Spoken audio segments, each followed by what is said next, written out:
নমস্কাৰ। পৰিৱেশ পৰিস্থিতি একেবাৰে বেয়া, সেইকাৰণে এইকেইদিন খাদ্যৰ ভিডিঅ' দিয়া নাছিলোঁ।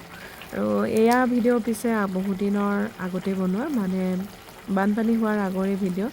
পৰিৱেশ দেখি পেলাই দিয়া নাছিলোঁ, আৰু যিহেতু ফেচবুকটো মই প্ৰফেশ্যনেলি কাম কৰোঁ, গতিকে খাদ্য বনোৱা মোৰ কাম, গতিকে খাদ্যৰ ভিডিঅ' দিবলৈ আজিৰ পৰা আৰম্ভ কৰিছোঁ। আৰু আশা কৰোঁ সকলোৰে ভাল হওক, এদিন ভাল দিন ঘূৰি আহিব, আৰু তাকে বোলো ভিডিঅ'টো আজিৰ পৰা আগবঢ়াওঁ।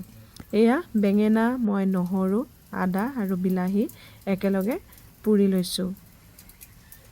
এয়া বিলাহীখিনি এতিয়া মই বাকলি গুচাই ল'ম, বেঙেনাটোৰো বাকলি গুচাই ল'ম। গৰমে গৰমে বাকলিটো গুচালে ভাল, সেইকাৰণে গৰম হৈ থাকোঁতে বাকলিটো গুচাইছোঁ। আৰু নহৰু আদাখিনিও পুৰি লৈছোঁ, সেইখিনি বেলেগকৈ থেতেলিয়াই ল'ম। বেঙেনা ঠাণ্ডা দিনত বেছি ভাল লাগে খাই, নহয়নে বাৰু?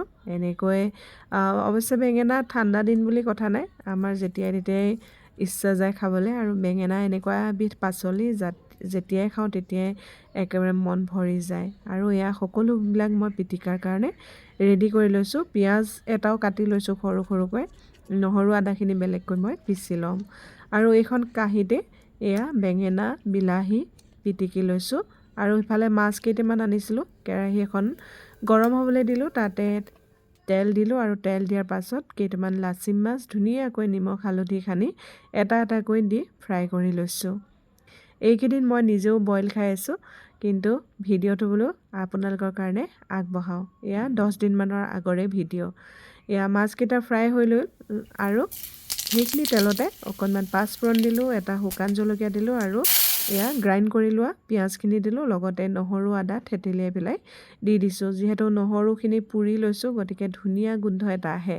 আৰু ইয়াৰ পিছতে এয়া পিটিকি লোৱা বিলাহীখিনিও দি দিলোঁ। বিলাহীখিনি দি অলপ দেৰি লৰাই পেলাই ভাজিম। জুইকুৰা কম আৰু বেছি কৰি ল'ব লাগে। তাৰ পাছতে হালধি দিলোঁ জোখমতে। আৰু এয়া বেঙেনাখিনিও মই পিটিকি পেলাই দি দিছোঁ।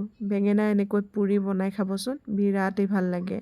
মাছ নিদিয়াকৈও বনাব পাৰি, আৰু বহুতে অৱশ্যে খায়েই বাৰু। ৰেড চিলি পাউডাৰ, ধনিয়া পাউডাৰ অকণমানো দি দিলোঁ। গোন্ধটো যে ইমান ধুনীয়া আহিছে, কি ক'ম আৰু। জলকীয়া এয়া দুটামান জলকীয়া এনেকৈ খুন্দি পানী অকণৰ সৈতে দি দিছোঁ। আৰু পানীকণ দি অকণমান দেৰি লৰাই পেলাই ভাজিম, আৰু ঢাকোন মাৰি সিজিবলৈ দিম, যাতে গোটেইখিনি মিক্স আপ হৈ যায়। আৰু এয়া ঢাকোন মাৰি অলপ দেৰি মই সিজালোঁ। এতিয়া দিম জোখমতে নিমখ দি পেলাই অকণমান লৰাই দিম, আৰু হালধি অকণমানো দি দিছিলোঁ। এয়া মাছকেইটা ফ্ৰাই হৈ গৈছে, গতিকে সেয়া ফ্ৰাই কৰি লোৱা মাছখিনিও দি দিছোঁ। আৰু মাছ দি পেলাই অকণমান লৰাই ভাজি পেলাই ঢাকোন মাৰি থৈ দিম। এতিয়া দিম জোখমতে গৰম পানী, প্ৰায় এগিলাচমান কুহুমীয়া গৰম পানী দি দিছোঁ। আৰু পানীখিনি দিয়াৰ পাছত ঢাকোন মাৰি প্ৰায় 20 মিনিটমানৰ কাৰণে সিজাম। এয়া দেখিছেনে, উতল আহিছে ধুনীয়াকৈ। আৰু মাছকেইটাৰ সৈতে খাবলৈ যে কিমান ধুনীয়া লাগে নহয়, কি ক'ম আৰু। মুঠতে এয়া একেবাৰে শেষত কেঁচা ধনিয়া অকণমান কাটি পৰিৱেশন কৰিছোঁ। ধনিয়া দিলে খাবলৈ ভাল লাগে, আৰু বেছি অকণমান নহয় জানো। এয়া ধনিয়া দি আকৌ অকণমান ঢাকোন দি আৰু গেছটো অফ কৰি দিলোঁ। এতিয়া মই ভাতৰ কাঁহীখন সজাই ল'ম। এয়া দেখিছেনে, বেছি জোল কৰা নাই, যাতে মাছটোৰ লগতে বেঙেনা আৰু বিলাহীৰ জোলকণ লাগি আহে। আৰু নহৰুখিনিও মই আধা পিচি দিছোঁ, যে নহৰুৰ ফুটকেইটাও ওলাই থাকে, বৰ ভাল লাগে। তাৰ লগতে দিলোঁ কেইটামান পুঠি মাছ ফ্ৰাই আৰু কণী।